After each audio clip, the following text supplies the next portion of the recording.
right now, our team has landed in the States to kickstart our US preseason tour. So in today's video, I wanted to discuss the 5 things I want to see Pochettino work upon and fix to make sure that next season is an absolute beautiful one. Because last season was a nightmare, and it's no surprise it was a nightmare because last summer's preseason was even worse.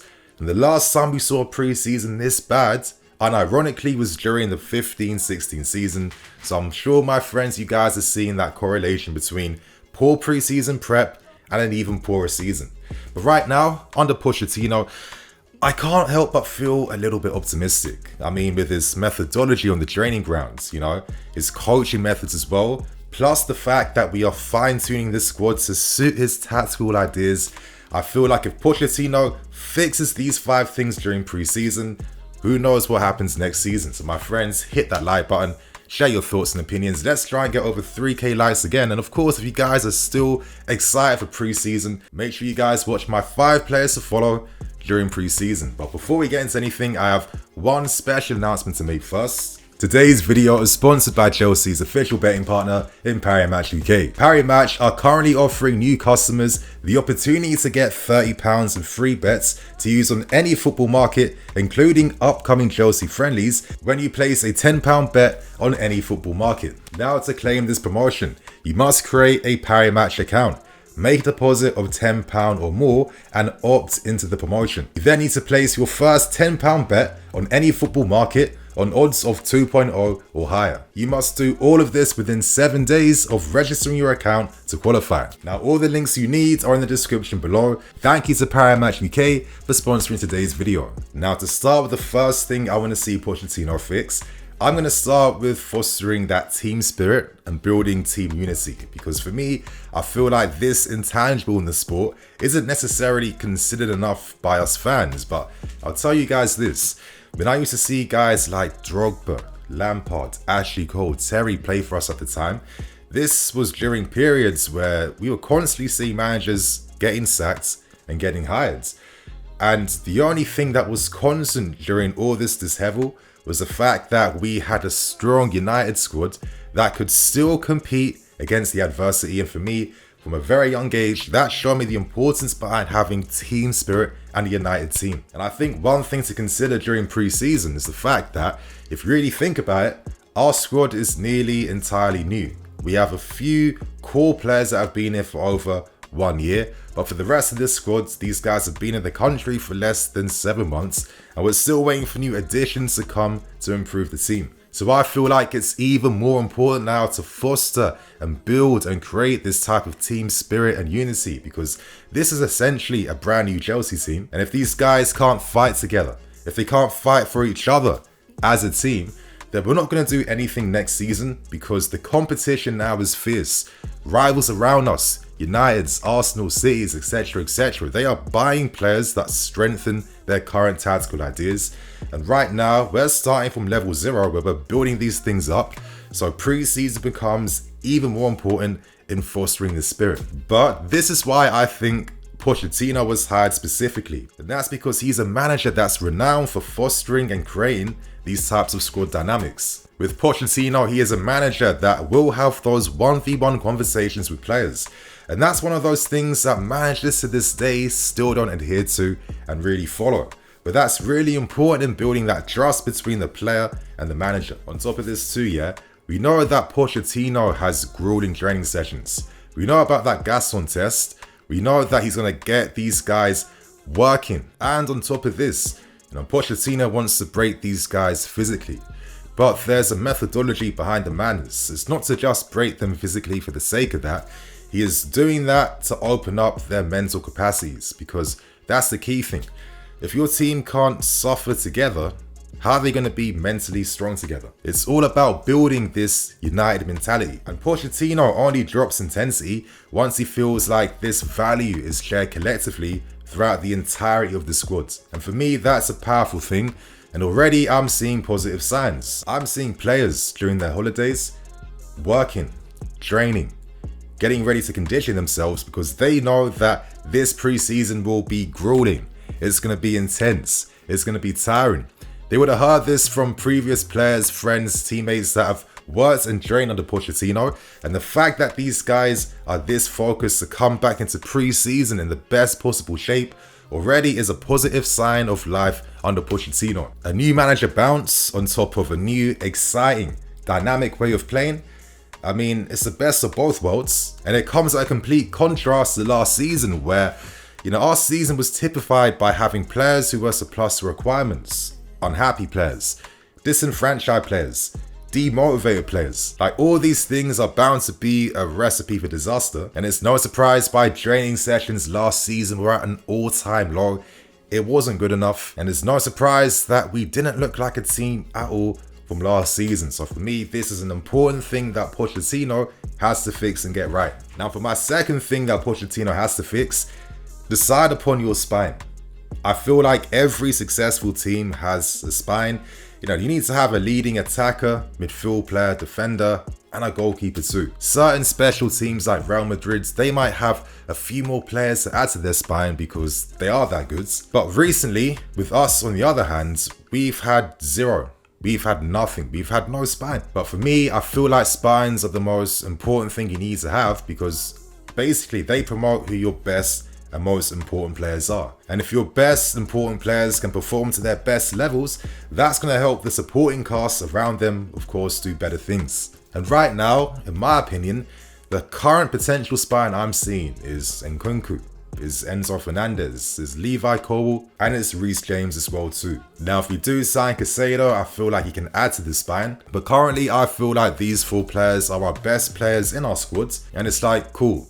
Decide how you're going to use Enzo Fernandez. Is he going to be more of a sitting pivot player, or will he have license to get forward and affect the game in the final thirds? Is he going to be allowed to combine in and around the box? And I say this because the last time we saw Enzo get assists for us was when he was playing a more advanced pivot role, and we were seeing those lofted balls over the top that found Havertz and found Joao Felix. Next up is Nkunku, and in my opinion, Nkunku is our best attacker already. I mean, I've watched this guy for so long. I know exactly what he's going to bring here, but it now depends on whether you play him as the creative 10 or as a striker in the team. Of course, Reece James is one of our best players. Like, without this guy's regular amount of goals and assists throughout the season, and these are Reece James seasons where he's missing about 30% or 35% of his season due to injury. Like, without these goals and assists over the seasons, where would we actually be? And for my last player, that's going to be Levi Colwill, because I've been seeing the magical things Cole's been bringing to that Brighton team, especially to the left wingers. I think Matoma has been on the end of some incredible elite service last season where he's getting found early. He's getting passes played quickly in behind for him to run onto. He's able to be found in isolated areas on the field, and by doing that, he can now go 1v1 against this man. Colwill connects the field, and I feel with that passing range out from the back, that's going to really benefit your Mudryks, your Sterlings, or whoever else plays on that left-hand side. But right now, I want to see Pochettino decide who his spine's going to be during pre-season. Now, for my third thing I need to see get fixed, decide on the young players you're going to use for next season. Now, for me, our new owners have introduced a new strategy to this football club, and as we know, we're looking to sign the next great thing before he becomes that next big thing. Because if you sign him right now, you're signing him for absolutely nothing. You're signing him for reduced wages. But the only thing that can stop these abundance of talents we've signed from going to those levels is if these guys don't get the necessary game time they need to actually develop. We've sold a ton of experience throughout this summer. Some fans argue have we sold too much experience. The only way to give us more confidence behind this new strategy now is if young players are at the front and center. Is if young players get these opportunities now to really give confidence to the fan base that, listen, this strategy is the right one, and this is the right strategy to take us forwards. Currently, we've added Diego Moreira and Angelo Gabriel to our squad, but we also have talents like Caicedo, Chukwuemeka, Maatsen, Broja, Lewis Hall, Hutchinson, Andre Santos, and of course Gabriel Salina, plus a host of other talents. It's an incredibly exciting list, but realistically, we're not going to give consistent minutes and game time to all these talents. Realistically, maybe 2 to 4 players can get regular game time for next season, so Pochettino must decide who are the young players who are ready to start challenging right now. I mean, currently we've sold a ton of players throughout the summer, and in particular, there's minutes available now in midfield. Are we going to use this opportunity now to give game time to Chukwuemeka to develop and get more minutes, or Kasade to show what he can do, or for Andre Santos to start having a more prominent role in our team? Or is the plan going to be to keep signing more midfield players, which kind of undermines all the money we've spent on all these exciting talents? Now, another reason why Pochettino was specifically hired was due to his work with young players. He's able to instill these guys with a greater sense of responsibility, of confidence, that environment to play their best football. And that was no more testament than what Pochettino did with Dele Alli when he first made that move from MK Dons. Regardless, I do feel like we need to see some of these young guys now getting trusted to get minutes for next season. I mean, listen, we're not going to have European football. There isn't going to be as much games to play for next season. So I think focusing on like a very cool set of players that could really benefit some of these young guys for the following seasons to come in the future, right? So that's the third thing I want to see Pochettino fix. Decide upon the young players that you want to integrate. Now, for the fourth most important thing I want to see get fixed, decide who our attack is going to be. Now, one constant criticism I've had for over the past 2 years is this ridiculous lack of attacking identity. It's not been good enough. Like, I'm a guy that watches a lot of different football outside my club, so I know what attacking patterns are and identity is. And that's one thing we've lacked for so long. It's by guys that are lost in the field, and it's further exasperated when you're using a ton of different attacking lineups and rotations week in, week out. There's no cohesion, and then there's no momentum. Like, to this day, can anyone say what the attacking plan has been over the past 2 years? And contrast that with what we've seen from Pochettino. We know that this guy likes a high press, fast break style of football. And how many times have we seen Harry Kane just telepathically find the runs in behind of like a Son, Lucas Moura, Dele Alli or others, because they know exactly what they must do depending on where they are on the field. That's what it's about, to create a cohesive attacking plan. The team knew exactly where certain players were going to be on the field.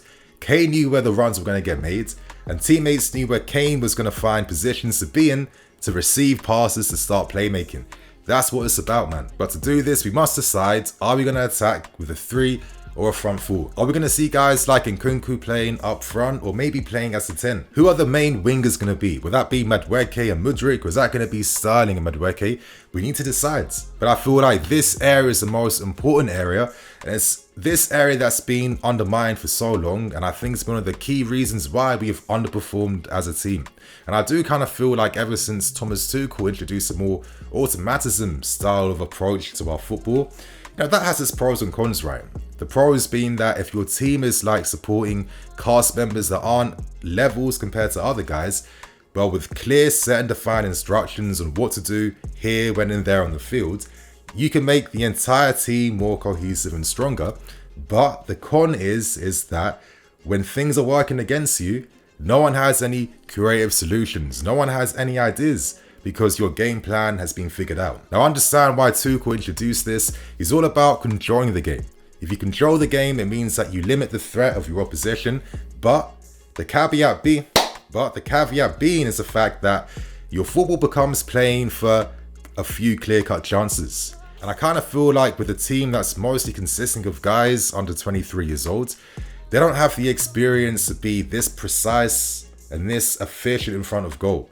It's too much. And I think this is where Pochettino is a more complementary fit, because younger players benefit from a higher volume of chances being created. Now, not every chance can be like a clear-cut one-on-one opportunity.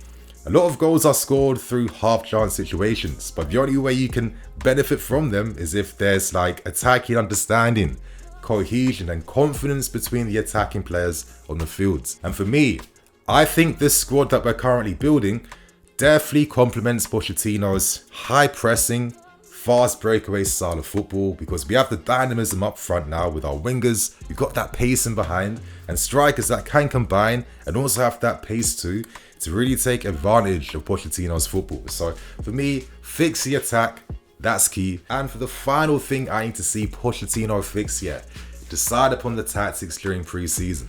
Now, I guess right now the most popular tactic we're expecting is to see a 4-2-3-1, but we've also seen Pochettino use a 4-3-3, and we've also seen him use a 3-4-2-1. Now, currently we have lots of players in this squad that can benefit from a very dynamic, high-pressing 4-2-3-1. We have Nkunku as that 10 who is able to operate in midfield positions when he needs to, that can operate in more advanced areas and can operate and drift wide to combine and link up. We have the dynamism and pacing behind of your Sterlings, Mudryks, Maduekes. We have strikers and Broyer and Jacksons that can hold up, link up, running behind and do all that complete forward style work. I guess right now we're just waiting for that midfield to get complete because we only have Enzo Fernandez. But there's only one little small issue I see currently. We know that Pochettino likes his teams to have fullbacks that really hug the touchlines, go high and wide in advanced areas. In attack, it becomes more of a 3-2-5. But my thing is, who is going to be that guy who drops into midfield to help make that 3-2-5? Because at Spurs, that was Eriksen playing like a wide playmaker role, who was more comfortable dropping into the pivot when the team was on the attack. But I look at our team, and we have wingers, we have inside forwards. Is Madueke or Sterling going to be able to drift into that midfield position when we're attacking? I'm not too sure. So could that imply we may be back in the market to find that position? Or is Pochettino going to adapt to the strengths of this squad? Because Pochettino is known to adapt. He's done that at Southampton. He's done that at Paris Saint-Germain as well too. But as you guys can see on screen, this is an example of how the attack would look like at Spurs. You're seeing Kane, Son and Ali as that front three playing close together. But obviously the width is coming from fullbacks. That would be Ben and James on our part. So in midfield, who would that be? We know that Caicedo will be the guy who's a bit deeper to make that back three, right? Because we're using a back four. So who's going to be supporting alongside Enzo Fernandez? Will that allow Enzo to combine and get forward when he wants to? That might not be the case because, again, is that going to be Madueke or Sterling in those areas? Or is that going to be Nkunku? But then why would Nkunku be that deep and not near the goal? So these are some of the things I'm thinking about. And this is where, listen, I'm only a football nerd. I'm a YouTuber. I'm not going to act like I know everything. I'm just a very inquisitive guy. And I'm curious to know how Pochettino is going to make sense of this type of tactic, with our current players at his disposal. So could we possibly see a back three variation because we have talented defenders? Could we even use a midfield three because maybe the plan could be to bring goal threat from the midfield? Right now, we just don't know at this point in time. So pre-season is going to be very exciting to see what type of tactics that Pochettino focuses on and how he finds the variations to work to make it happen, right? So my friends, on that note, they are the 5 things I want to see Pochettino fix during pre-season. If you agree, let me know below. If you don't, share your opinion on the 5 things you want to see Pochettino fix. And of course, share your thoughts and opinions in general. So my friends, thank you for watching. I'm NEFC, this is Blue Lions TV. I'll catch you guys later with some more videos. Cool.